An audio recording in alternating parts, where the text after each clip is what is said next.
বাংলাদেশের সর্বশেষ গুরুত্বপূর্ণ আপডেট সংবাদে আপনাকে স্বাগত। শুরুতেই সংবাদ শিরোনাম, পরে বিস্তারিত।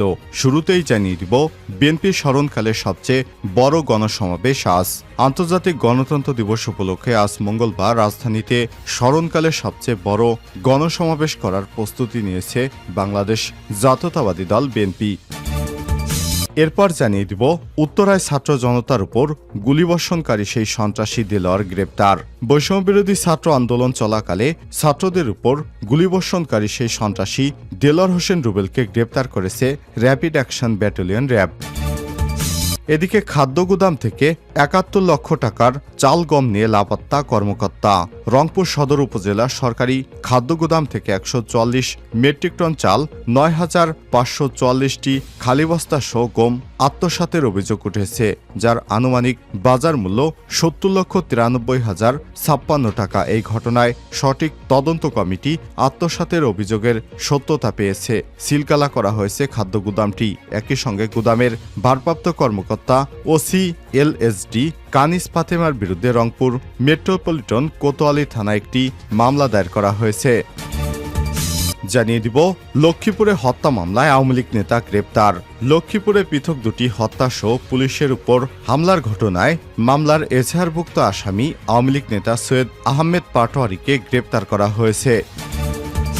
এবারে জানাবো, পাচার করা টাকা গণতান্ত্রিক শক্তির বিরুদ্ধে খরচ করেছে আওয়ামী লীগ, অভিযোগ করলেন বিএনপির সিনিয়র যুগ্ম মহাসচিব অ্যাডভোকেট রুহুল কবির রিজভী। আওয়ামী লীগ সরকার বিভিন্ন প্রকল্পের নামে ১৮,৩৫,০০০ কোটি টাকা ঋণ করেছে, যার মধ্যে ১৭,৬০,০০০ কোটি টাকায় পাচার হয়েছে। পাচার করা টাকা এখন খরচ করা হচ্ছে গণতান্ত্রিক শক্তির বিরুদ্ধে, যার বহিঃপ্রকাশ ঘটেছে গোপালগঞ্জে স্বেচ্ছাসেবক দলের নেতাদের উপর হামলার মাধ্যমে, কেন্দ্রীয় নেতাকে হত্যার মাধ্যমে। এবং সর্বশেষ জানিয়ে দিব, ভারতকে নিয়ে বিস্ফোরক মন্তব্য খামেনির, ক্ষুব্ধ নয়াদিল্লি।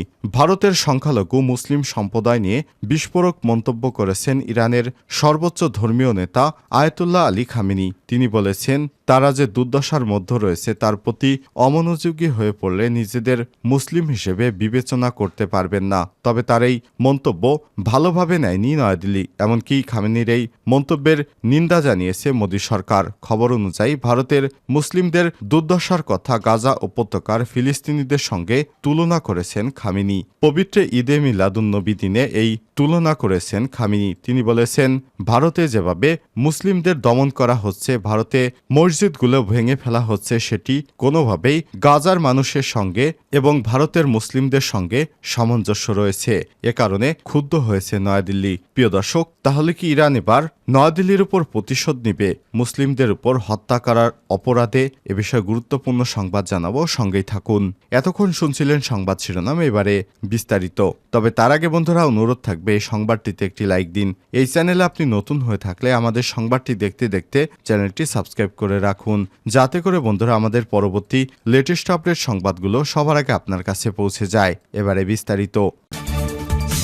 বিএনপির স্মরণকালের সবচেয়ে বড় গণসমাবেশ আজ মঙ্গলবার ১৭ সেপ্টেম্বর রাজধানী ঢাকায় এই গণসমাবেশের প্রস্তুতি নিয়েছে বিএনপি।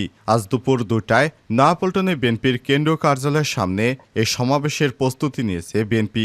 গণসমাবেশে প্রধান অতিথি হিসেবে যুক্তরাজ্য থেকে ভার্চুয়ালি বক্তব্য দেবেন দলটির ভারপ্রাপ্ত চেয়ারম্যান তারেক রহমান। একই দিন রাজধানীর বাইরে ৯টি মহানগরে বিএনপির সিনিয়র নেতাদের নেতৃত্বে একাধিক শোভাযাত্রা আয়োজন করা হয়েছে।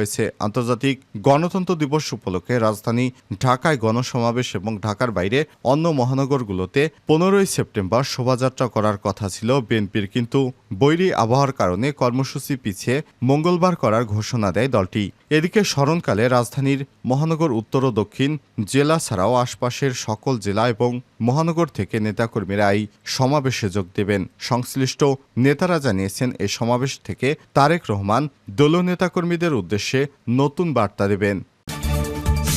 উত্তরায় ছাত্র জনতার উপর গুলিবর্ষণকারী সেই সন্ত্রাসী দেলোয়ার গ্রেপ্তার। বৈষম্যবিরোধী ছাত্র আন্দোলনের সময় গুলিবর্ষণকারী সেই সন্ত্রাসী দেলোয়ার হোসেন রুবেলকে গ্রেপ্তার করেছে র্যাপিড অ্যাকশন ব্যাটালিয়ন র্যাব। মঙ্গলবার ১৭ সেপ্টেম্বর সকালে র্যাব সদর দপ্তরের লিগ্যাল অ্যান্ড মিডিয়া উইংয়ের সহকারী পরিচালক এএসপি আনম ইমরান খান এসব তথ্য নিশ্চিত করেছেন। এএসপি আনম ইমরান খান বলেন, গত ৩ আগস্ট রাজধানীর উত্তরার ১১ নম্বর সেক্টরে বৈষম্যবিরোধী ছাত্র আন্দোলন চলাকালীন ছাত্র জনতার উপর গুলিবর্ষণ করেন দেলোয়ার। তিনি ছাত্র জনতার উপর গুলিবর্ষণের ঘটনায় এজাহার নামেও ৪৫ নম্বর আসামি। খাদ্যগুদাম থেকে ৭১ লক্ষ টাকার চাল এবং গম নিয়ে লাপাত্তা কর্মকর্তা। রংপুর সদর উপজেলা সরকারি খাদ্যগুদাম থেকে ১৪৪ মেট্রিক টন চাল এবং ৯,৫৪৪টি খালি বস্তা সহ গম আত্মসাতের অভিযোগ উঠেছে, যার আনুমানিক বাজার মূল্য ৭১ লক্ষ টাকা। এই ঘটনায় সঠিক তদন্ত কমিটি আত্মসাতের অভিযোগের সত্যতা পেয়েছে। সিলগালা করা হয়েছে খাদ্যগুদামটি। একই সঙ্গে গুদামের ভারপ্রাপ্ত কর্মকর্তা ওসি এলওএসডি কানিস ফাতেমার বিরুদ্ধে রংপুর মেট্রোপলিটন কোতোয়ালি থানায় একটি মামলা দায়ের করা হয়েছে। সদর উপজেলার খাদ্য কর্মকর্তা নিখিল চন্দ্র সরকার বাদী হয়ে এ মামলা দায়ের করেছেন। ঘটনা জানাজানি হওয়ার পরপরই গা ঢাকা দিয়েছে খাদ্যগুদাম কর্মকর্তা কানিস ফাতেমা। মামলায় আসামি দেখানো সহ তাকে সাময়িক বরখাস্ত করা হয়েছে বলে নিশ্চিত করেছেন জেলা খাদ্য নিয়ন্ত্রক অন্তরা মল্লিক। এদিকে গত ১৩ সেপ্টেম্বর দায়ের করা ওই মামলায় কানিস ফাতেমা ছাড়াও অন্য দুইজনকে আসামি করা হয়েছে।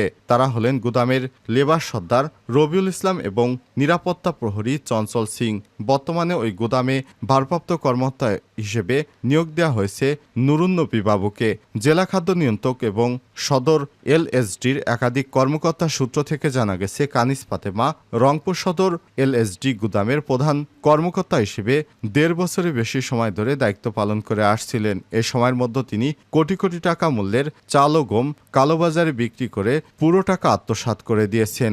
বিষয়টি দীর্ঘদিন ধরে তিনি এবং খাদ্যগুদামের অন্য কর্মকর্তারা ধামাচাপা দিয়ে আসছিলেন। সরকারি খাদ্যগুদামের চাল এবং গম লুপাট করার ঘটনা বেশ কিছুদিন ধরে কানাঘোষায় চলে এলে ওসি এলএসডি হিসেবে কানিস ফাতেমা বিভিন্নভাবে ম্যানেজ করার ধামাচাপা দিয়ে আসছিলেন। সর্বশেষ তার ব্যাপারে সমস্ত তথ্য পাওয়ার পরেই তার বিরুদ্ধে অ্যাকশনে যায় প্রশাসন। তখন থেকেই লাপাত্তা তিনি। লক্ষ্মীপুরে হত্যা মামলায় আওয়ামী লীগ নেতা গ্রেপ্তার। লক্ষ্মীপুরে পৃথক দুটি হত্যাসহ পুলিশের উপর হামলার ঘটনায় মামলার এজাহারভুক্ত আসামি আওয়ামী লীগ নেতা সৈয়দ আহমেদ পাটোয়ারিকে গ্রেপ্তার করা হয়েছে। সোমবার রাতে লক্ষ্মীপুর পৌরসভার ৩ নম্বর ওয়ার্ডের বাঞ্চানগর এলাকার বাসা থেকে তাকে গ্রেপ্তার করে পুলিশ। গ্রেপ্তার সৈয়দ আহমেদ লক্ষ্মীপুর পৌর আওয়ামী লীগের সভাপতি। তিনি শিক্ষার্থী আফনান পাটোয়ারি হত্যা মামলার ১৩ নম্বর, সাব্বির হোসেন রাসেল হত্যা মামলার ৮১ নম্বর এবং পুলিশের দায়ের করা মামলার ৮ নম্বর আসামি। লক্ষ্মীপুর সদর মডেল থানার ভারপ্রাপ্ত কর্মকর্তা ওসি ইয়াসিন ফারুক মজুমদার গ্রেপ্তারের বিষয়টি নিশ্চিত করেছেন। তিনি বলেছেন, হত্যা মামলার আসামি আওয়ামী লীগ নেতা সৈয়দ আহমেদকে গ্রেপ্তার করা হয়েছে। এতে এতদিন তিনি আত্মগোপনে ছিলেন। ভারতকে নিয়ে বিস্ফোরক মন্তব্য খামেনির। ক্ষুব্ধ নয়াদিল্লি। ভারতের সংখ্যালঘু মুসলিম সম্প্রদায় নিয়ে বিস্ফোরক মন্তব্য করেছেন ইরানের সর্বোচ্চ ধর্মীয় নেতা আয়াতুল্লাহ আলী খামেনি। তিনি বলেছেন, তারা যে দুর্দশার মধ্যে রয়েছে তার প্রতি অমনোযোগী হয়ে পড়লে নিজেদের মুসলিম হিসেবে বিবেচনা করতে পারেন না। তবে তার এই মন্তব্য ভালোভাবে নেয়নি নয়াদিল্লি। এমনকি খামেনির এই মন্তব্যের নিন্দা জানিয়েছে মোদী সরকার। এনডিটিভির খবর অনুযায়ী ভারতের মুসলিমদের দুর্দশার কথা গাজা উপত্যকায় ফিলিস্তিনিদের সঙ্গে তুলনা করেছেন খামেনি। সোমবার ১৬ সেপ্টেম্বর পবিত্র ঈদে মিলাদুন্নবীর দিনে এই তুলনা করেন তিনি। তবে তার এই বক্তব্য অগ্রহণযোগ্য বলে জানিয়েছে মোদী সরকার। সোমবার সামাজিক যোগাযোগ মাধ্যম টুইটারে এক পোস্টে খামেনি বলেছেন, মিয়ানমার, গাজা, ভারত বা অন্য কোনো স্থানীয় মুসলমানেরা যে দুর্দশার মধ্যে রয়েছে সে সম্পর্কে আমরা যদি উদাসীন হয়ে পড়ি তাহলে আমরা নিজেদের মুসলিম হিসেবে বিবেচনা করতে পারি না। ইসলামের শত্রুরা সর্বদাই মুসলিম উম্মাহ হিসেবে আমাদের যৌথ পরিচয়ের ব্যাপারে আমাদের উদাসীন করার চেষ্টা করছে। তার এই এক্স বার্তার পর একটি বিবৃতিতে ভারতীয় পররাষ্ট্র মন্ত্রণালয় বলেছে, আমরা ভারতে সংখ্যালঘুদের নিয়েই ইরানের সর্বোচ্চ নেতার করা মন্তব্যের তীব্র নিন্দা জানাই। এগুলো ভুল তথ্য এবং অগ্রহণযোগ্য। যেসব দেশ সংখ্যালঘুদের বিষয়ে মন্তব্য করেছে তারা যেন অন্যদের বিষয়ে পর্যবেক্ষণ দেওয়ার আগেই নিজেদের কর্মকাণ্ডের দিকে নজর দেয়।